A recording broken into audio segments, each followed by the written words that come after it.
Morning students, आज हम start करने जा रहे हैं कनिष्ठ सहायक की क्लास नंबर 3।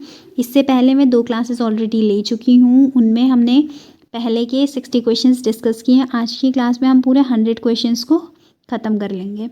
ठीक है, तो अभी पहले क्वेश्चन की बात करते हैं। क्वेश्चन नंबर 61, गलत युग्म का चयन कीजिए।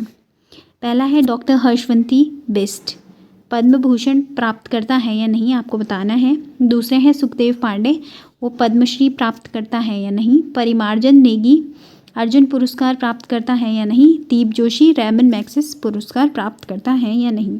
तो इसमें से अगर इन तीनों ऑप्शंस की बात करें तो ये बिल्कुल सही है। जो इनमें गलत है वो है डॉक्टर हर्षवंती बिष्ट, वो पद्म भूषण प्राप्त करता नहीं है। अगर डॉक्टर हर्षवंती बिष्ट की बात की जाए तो इन्हें 2 पुरस्कार मिल चुके हैं, आप नोट कर दीजिएगा। पहला जो पुरस्कार है वो है सर एडमंड हिलेरी पुरस्कार और दूसरा जो है वो है वुमेन ऑफ द अर्थ पुरस्कार। ठीक है, क्वेश्चन नंबर 62, सही युग्म का चयन कीजिए। ये 2016 के पेपर के अकॉर्डिंग है, तो उस टाइम पे उत्तराखंड के गृह मंत्री प्रीतम सिंह थे सही। उत्तराखंड के खेल मंत्री दिनेश अग्रवाल थे। ए और बी दोनों करेक्ट इसका आंसर होगा। ठीक है, अगर अभी की बात करें अगर अभी के कृषि डी ऑप्शंस देखते हैं। ठीक है, अगर अभी के कृषि मंत्री की बात करें तो अभी के कृषि मंत्री कौन है? गणेश जोशी, गणेश जोशी। ठीक है, अगर खेल मंत्री की बात करें तो वो कौन है? ये इम्पॉर्टेंट है। ठीक है, याद रखने हैं आपको कि कौन कौन सा मिनिस्टर है। रेखा आर्या, रेखा आर्या है खेल मंत्री। अगर मैं भारत के खेल मंत्री की बात करूँ तो भारत के खेल मंत्री कौन है? मैं यहाँ पे लिख लेती हूँ। ठीक है, भारत के खेल मंत्री हैं आपके अनुराग सिंह ठाकुर, अनुराग सिंह ठाकुर। तो आपको मिनिस्टर्स का भी याद रखना है कि कौन मिनिस्टर कौन से डिपार्टमेंट का है। ठीक है, अगला क्वेश्चन, सैनिक स्कूल घोड़ाखाल नैनीताल उत्तराखंड में कब स्थापित किया गया? तो सैनिक स्कूल नैनीताल में है, सबको पता है वो कब स्टैब्लिश किया गया। पहला है 7 अगस्त 1951, 15 जुलाई 1990, 21 फेब 1948 को। उपरोक्त में से कोई नहीं, तो इनमें से जो करेक्ट डेट है वो कोई नहीं है, तो इसका ऑप्शन है उपरोक्त में से कोई नहीं। क्योंकि जो सैनिक स्कूल घोड़ाखाल है उसका स्टैब्लिशमेंट कब हुआ था? 21 मार्च 1966 को। ठीक है, अब क्वेश्चन नंबर 64, अनुच्छेद डैश के अधीन की गई आपात उद्घोषणा को लोकप्रिय रूप से राष्ट्रपति शासन माना जाता है। तो कौन से अनुच्छेद को लोकप्रिय रूप से राष्ट्रपति शासन माना जाता है? तो वो है आपका आर्टिकल 356। ठीक है, आर्टिकल 356। अगर जो भी सरकार होती है, अगर वो संवैधानिक तंत्र उसका विफल हो जाए या फिर अगर क्या हो जाए वो संविधान का किसी भी तरीके से उल्लंघन करे, तो उस केस में क्या होता है कि जो राज्य सरकार है उसको बर्खास्त कर दिया जाता है और राष्ट्रपति शासन लागू हो जाता है। तो आर्टिकल 356 के अंडर ये होता है। अब बात करते हैं 65 की। सूची 1 का मिलान सूची 2 से कीजिए। सूची 1 में है पहला विवेकानंद पर्वतीय कृषि अनुसंधानशाला, तो ये कहाँ है आपको बताना है। सेकेंड है high altitude plant physiological research centre. C है लोक सांस्कृतिक संग्रहालय भारत पेट्रोलियम संस्थान। डी है तो सबसे जो आपने सुना होगा भारत पेट्रोलियम संस्थान। ठीक है, तो वो कहाँ है? भारत पेट्रोलियम संस्थान आपका है देहरादून में। ठीक है, इसके अलावा बात करें आपका लोक सांस्कृतिक संग्रहालय की, तो लोक सांस्कृतिक संग्रहालय आपका है नैनीताल में। ठीक है, high altitude plant physiological research है आपका श्रीनगर गढ़वाल में। और विवेकानंद पर्वतीय कृषि अनुसंधानशाला ये है आपकी अल्मोड़ा में। ठीक है, तो ए का हो गया आपका 3, बी का हो गया आपका 1, सी का हो गया आपका 4th और डी का हो गया आपका सेकेंड 3142। अब ऑप्शंस देखते हैं 3142। तो यहाँ पे है ऑप्शन नंबर बी, इसका करेक्ट आंसर है 3142। ठीक है, अभी सही युग्मों का चयन कीजिए। पहला है चिपको आंदोलन, तो ये आपको बताना है कौन सा आंदोलन किससे रिलेटेड है। तो चिपको आंदोलन महिला सुरक्षा से रिलेटेड है, नहीं, सबको पता है महिला सुरक्षा से रिलेटेड नहीं है भाई। मिश्रित वन, मिक्स्ड फॉरेस्ट, अनिल कुमार पांडे का संबंध है मिश्रित वनों से, नहीं, इनका भी नहीं है। मैती आंदोलन वृक्षारोपण से संबंधित है या नहीं, तो जो मैती आंदोलन है वो वृक्षारोपण से संबंधित है, ठीक है। अभी क्वेश्चन नंबर 67, भागीरथी और अलकनंदा नदियों को डैश नाम से जाना जाता है, माता पुत्री के नाम से, या माता बहन, या फिर बहन बहन, या फिर सास बहू। तो बहुत ही ज़्यादा मतलब बहुत ज़्यादा कॉमन क्वेश्चन है ये, ठीक है। तो सास बहू किसे कहा जाता है, भागीरथी और अलकनंदा को कहा जाता है। 68 क्वेश्चन, उस्ताद साबरी खान एक डैश वादक थे। तो उस्ताद साबरी खान जो थे वो कौन सा इंस्ट्रूमेंट वो प्ले करते थे, तो कौन सा करते थे, ढोल करते थे या सारंगी करते थे या बांसुरी, या इनमें से कोई नहीं। तो वो क्या थे, सारंगी प्लेयर थे, ठीक है। और इनके बारे में एक चीज़, इन्हें क्या मिला था 2006 में इन्हें पद्म भूषण से सम्मानित किया गया था, पद्म भूषण से इन्हें सम्मानित किया गया है उस्ताद साबरी खान को। क्वेश्चन नंबर 69, किस देश ने international agency for solar technology and application शुरू की। तो कौन से देश ने करी, जर्मनी ने करी, या ऑस्ट्रेलिया ने करी, या यूएसए ने करी, या इनमें से कोई नहीं।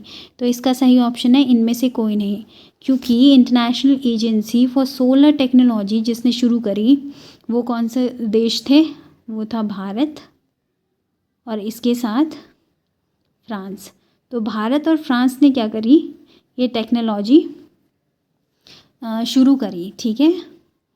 क्वेश्चन नंबर 70, प्रधानमंत्री ने डॉक्टर भीमराव अंबेडकर की 125th 125वीं जयंती वर्ष समारोह के हिस्से के रूप में डैश और डैश के 2 स्मारक सिक्के जारी किए। तो जो डॉक्टर भीमराव अंबेडकर की 125th जो एनिवर्सरी थी उस पे उन्होंने, जो प्रधानमंत्री थे, उन्होंने कौन से सिक्के जारी किए। पहला है 125 और 10 रुपये का सिक्का, दूसरा है 100 और 5 रुपये का सिक्का, या फिर 50 और 10 रुपये का सिक्का, या फिर 10 और 5 रुपये का सिक्का। तो इसका सही ऑप्शन है 125 और 10 रुपये के सिक्के जारी किए, ठीक है। क्वेश्चन नंबर 71, वित्त मंत्री द्वारा स्वर्ण मुद्रीकरण योजना को डैश के रूप में घोषित किया गया, ठीक है। तो इसको किसके रूप में घोषित किया, अनिवार्य रूप से घोषित कर दिया गया, या स्वैच्छिक, या फिर अनैच्छिक, या फिर उपरोक्त में से कोई नहीं। तो इसको किसके रूप में घोषित किया, स्वैच्छिक रूप में घोषित कर दिया, ठीक है। 71 के बाद बात करते हैं 72 की। किस राज्य सरकार ने इंदिरा अम्मा भोजनालय कैंटीन योजना की शुरुआत करी। तो इसका जो सही ऑप्शन है वो है आपका उत्तराखंड। उत्तराखंड जो है उसने 2015 में इंदिरा अम्मा भोजनालय या फिर कैंटीन योजना की शुरुआत करी। 73, NIIT ने किस IT क्षेत्र का प्रमुख कंपनी के साथ एक शैक्षिक साझेदारी में प्रवेश किया। तो NIIT जो है उसने इनमें से कौन सी कंपनी के साथ क्या करी, साझेदारी करी। पहला है एनफासिस, दूसरा है TCS, थर्ड है विप्रो और फोर्थ है आपका HP। तो इसका जो सही ऑप्शन है वो है आपका HP। जो HP है ये एक अमेरिकन IT कंपनी है, ठीक है। और HP की अगर फुल फॉर्म की बात करें तो वो है हेवलेट पैकार्ड, ठीक है, हेवलेट पैकार्ड। और ये क्या है, एक अमेरिकन IT कंपनी है। 73rd हो गया आपका। अब बात करते हैं 74th क्वेश्चन की।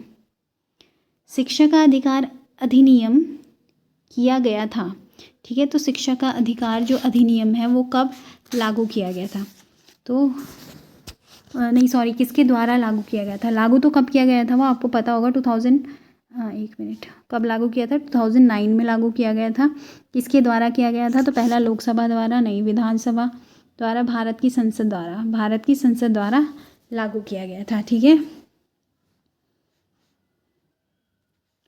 अब क्वेश्चन नंबर 75, किस देश ने प्रधानमंत्री श्री नरेंद्र मोदी पर एक डाक टिकट जारी किया। तो कौन सा देश है, वो है आपका तुर्की।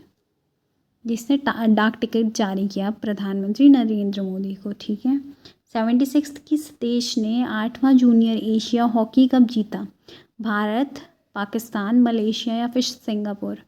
तो इसमें अगर बात करें तो किस देश ने जीता? भारत ने जीता। जो सेकंड नंबर पे था भारत फर्स्ट, जो सेकंड नंबर पे था वो था पाकिस्तान, और जो थर्ड पे था वो था आपका साउथ कोरिया, ठीक है। 77 प्रेरणा भाबरी किस खेल से संबंधित हैं? बैडमिंटन, स्क्वैश, टेनिस या फिर क्रिकेट? इसका सही ऑप्शन है टेनिस। 78 कौन से दिन को भारत सरकार द्वारा संविधान दिवस के रूप में घोषित किया गया? तो काफ़ी इजी क्वेश्चन है। कौन से दिवस को हम मनाते हैं संविधान दिवस, कॉन्स्टिट्यूशन डे? तो वो मनाते हैं हम 26 नवंबर को, क्योंकि 26 नवंबर 1949 को हमारा कॉन्स्टिट्यूशन बन के रेडी हुआ था, ठीक है। 79 रेलवे द्वारा शुरू किए जाने वाले प्रस्तावित रेलवे सुरक्षा कोष का नाम बताइए। पहला है रेल सुरक्षा कोष, दूसरा है रेल सुधार कोष, तीसरा है राष्ट्रीय रेल सुधार कोष, चौथा है राष्ट्रीय रेल सुरक्षा कोष। तो इसका सही ऑप्शन है राष्ट्रीय रेल सुरक्षा कोष। विश्व मत्स्य दिवस 2015 में किस दिन मनाया गया था? तो मनाया गया था वो 19 नवंबर को या फिर 20 नवंबर को, 21 नवंबर को, या इनमें से कोई नहीं। इसका सही ऑप्शन है 21 नवंबर को। किस बीमारी के लिए नया टीका प्रभावी पाया गया है? तो 2016 में, ठीक है, जो एक डिज़ीज़ आई थी और उसके लिए जो टीका, जो वैक्सीन उस टाइम पे इफ़िशिएंट मानी गई थी, प्रभावी मानी गई थी, वो कौन सी थी? वो कौन सी बीमारी थी जिसके लिए वो वैक्सीन प्रभावी मानी गई थी? तो वो थी आपकी इबोला। 82 अग्नि एक डैश में मार करने वाली मिसाइल है। तो कहाँ वो मार करती है? सतह से सतह पर, हवा से सतह पर, हवा से हवा में, या फिर सतह से हवा में? तो किस में मार करती है?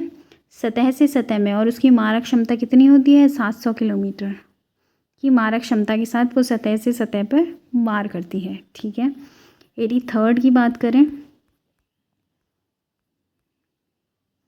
नई दिल्ली में दिव्यांग व्यक्तियों के लिए पहले अंतर्राष्ट्रीय फिल्म महोत्सव का उद्घाटन किसने किया? तो किसने किया? पहले धर्मेंद्र प्रधान, दूसरे किरेन रिजिजू, या फिर थावर चंद्र गहलोत, या नरेंद्र मोदी? तो वो कौन है? थावर चंद्र गहलोत। हाल में सईद जाफरी का निधन हो गया, वह एक डैश थे? वैज्ञानिक थे, पत्रकार थे, अभिनेता थे, या अंतरिक्ष यात्री थे? तो वो क्या थे? अभिनेता थे। किस राज्य सरकार ने राज्य में मोबाइल गवर्नेंस का शुभारंभ किया? तो वो किसने करा? मोबाइल गवर्नेंस का शुभारंभ किया आपके केरल ने।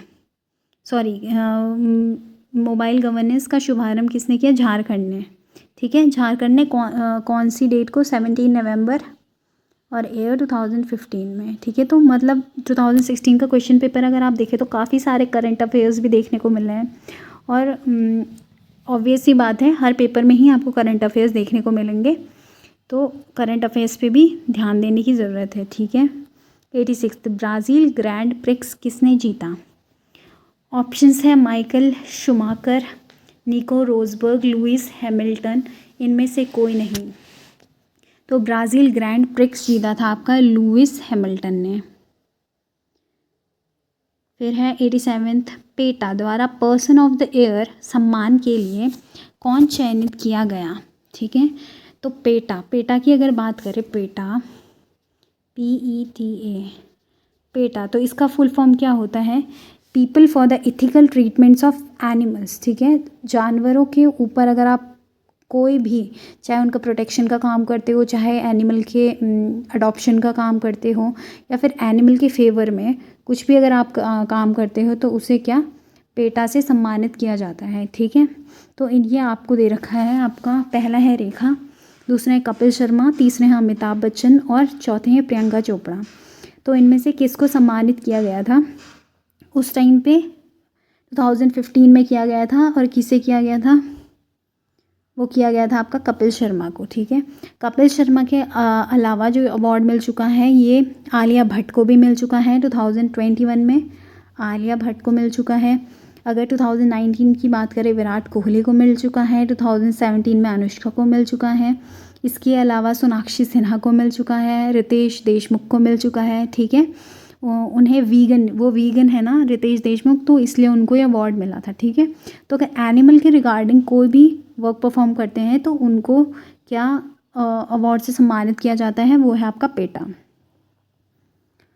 क्वेश्चन नंबर 88, अत्यधिक सस्ती दरों पर कैंसर और हृदय रोगों के लिए दवाओं को बेचने वाले देश की पहली खुदरा सुविधा का नाम बताइए। ठीक है, इसमें आपके ऑप्शंस हैं औषधि, स्वास्थ्य गृह, अमृत और निरोगी काया। इसका जो सही ऑप्शन है वो है आपका वो है आपका अमृत। ठीक है, औषधि नहीं, वो है अमृत, AMRIT। अगर अमृत की फुल फॉर्म की बात करें तो इसका मतलब होता है affordable medicine and reliable implant treatment. ठीक है, तो affordable medicine and reliable implant for treatment, ये फुल फॉर्म है आपकी अमृत की। इसके बाद 89 है, भारत के मुख्य न्यायाधीश के रूप में किसे नियुक्त किया गया है।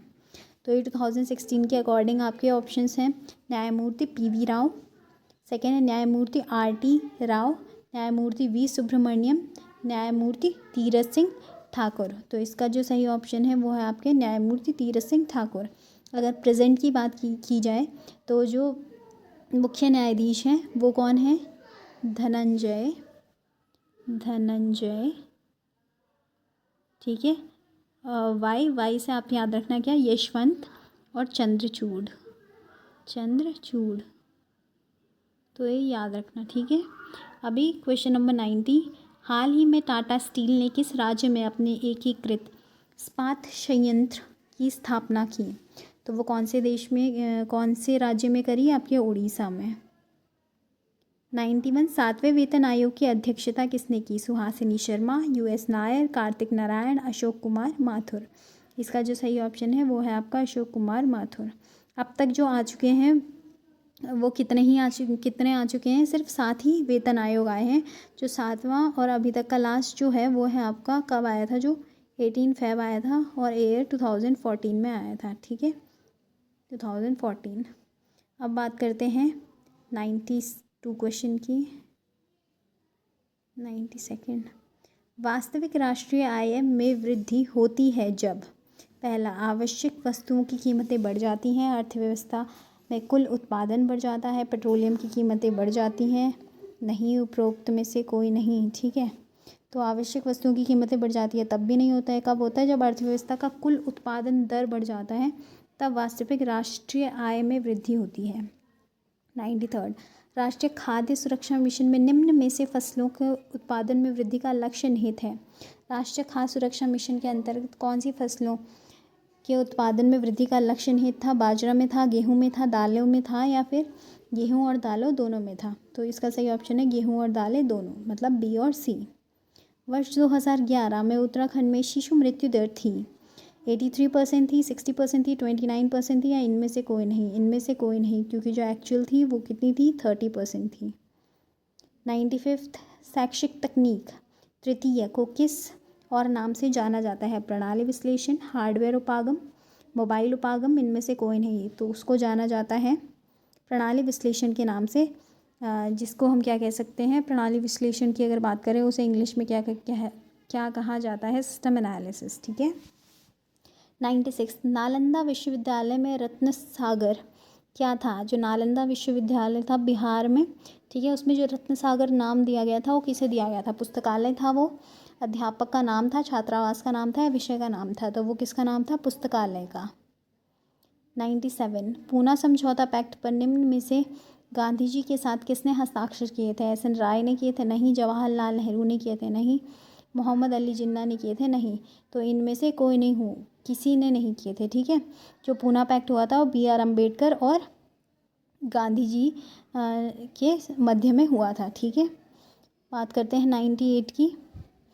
कांग्रेस के किस अधिवेशन में सूरत विभाजन हुआ था, तो कौन से अधिवेशन में हुआ था, 20th में हुआ था, 23rd में हुआ था, 21st में हुआ था, या इनमें से कोई नहीं, तो वो 23rd में हुआ था।